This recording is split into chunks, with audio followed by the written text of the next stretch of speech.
आज हम फिर उपस्थित हुए हैं। कुछ बाकी के जो क्वेश्चन थे उनके बारे में चर्चा करेंगे। क्वेश्चन नंबर 50 तक हमने पहले अध्ययन कर लिया है। हम आगे जो के क्वेश्चन बचे हैं उसके बारे में चर्चा करेंगे। क्वेश्चन नंबर 51 है, ग्रामीण अधिवास किसे कहते हैं? कृषि, पशुपालन, आखेट, मछली पकड़ना, बागवानी, खनन आदि प्राथमिक क्रियाओं में संलग्न लोगों के अधिवासों को ग्रामीण अधिवास कहते हैं। क्वेश्चन नंबर 52, वृत्ताकार प्रतिरूप क्या होता है? वृत्ताकार प्रतिरूप किसी झील, तालाब या सार्वजनिक स्थल जैसे मंदिर, मस्जिद, गुरुद्वारे के चारों ओर बस्तियों का निर्माण गोलाकार रूप में हो जाए, वह वृत्ताकार प्रतिरूप कहलाता है। त्रिभुजाकार प्रतिरूप अधिवास किसे कहा जाता है? त्रिभुजाकार प्रतिरूप अधिवास जहाँ पर दो नदियाँ आकर मिलती है या उनके संगम से पहले जो स्थान बीच में स्थान रहता है वहाँ पर यदि बस्तियाँ अधिवासित हो जाती है या उनके तट पर बसी बस्तियाँ ऐसा प्रतीत होता है तो उसे त्रिभुजाकार प्रतिरूप कहा जाता है। नेक्स्ट क्वेश्चन नंबर 54, पूर्वा किसे कहते हैं? ये सबसे छोटे आकार की सघन बस्ती होती है जिसमें ग्रामीण क्षेत्र में पूर्वा या ढाणी कहते हैं। ये एकांत स्थित छोटे आकार के गांव होते हैं जहां सामाजिक संगठन का अभाव पाया जाता है, अर्थात अलग अलग समाज के लोग नहीं रहते हैं। मधु छत्ता प्रतिरूप किसे कहा जाता है?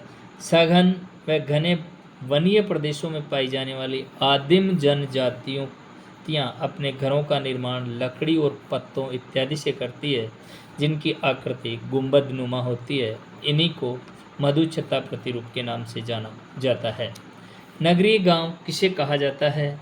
नगरीय गांव में ग्रामीण तथा नगरीय दोनों प्रकार की सामाजिक सांस्कृतिक विशेषताएं पाई जाती है, अतः इसे ग्रामीण नगर भी कहा जाता है, जिसमें शहर और नगर गांव की दोनों की विशेषता पाई जाती है। सन्नगर किसे कहते हैं?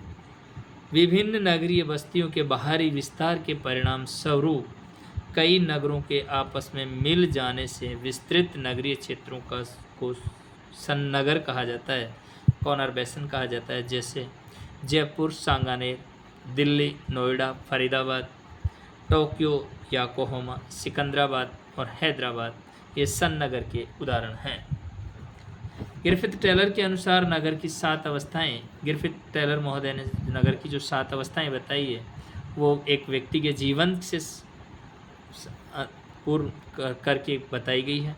पूर्व शैशवावस्था, शैशवावस्था, बाल्यावस्था, किशोरावस्था, प्रौढ़ावस्था, उत्तर प्रौढ़ावस्था और वृद्धावस्था। अमलैंड किसे कहते हैं? अमलैंड नगर का अपनी सीमा से बाहर जितने ग्रामीण क्षेत्र तक वस्तुओं एवं विभिन्न सेवाओं को आपसी आदान प्रदान वाले क्षेत्र तक प्रभाव पाया जाता है उस क्षेत्र को नगर प्रभाव क्षेत्र या अमलैंड कहा जाता है। यदि किसी नगर की जो जितने भी क्षेत्र से पूर्ति की जाती है उसे अमलैंड कहा जाता है।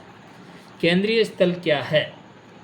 केंद्रीय स्थान वह अवस्थिति है जो अपने चतुर्दिक चारों ओर समीपवर्ती क्षेत्र की वस्तुएं व सेवाएं प्राप्त करता है। क्रिस्टल का केंद्र स्थल सिद्धांत क्या है?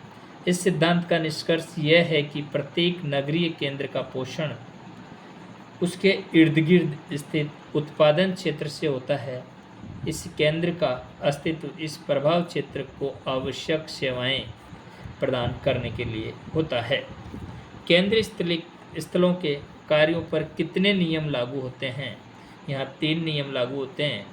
पहला है बाजार नियम, जिसे K3 के द्वारा दिखाया जाता है।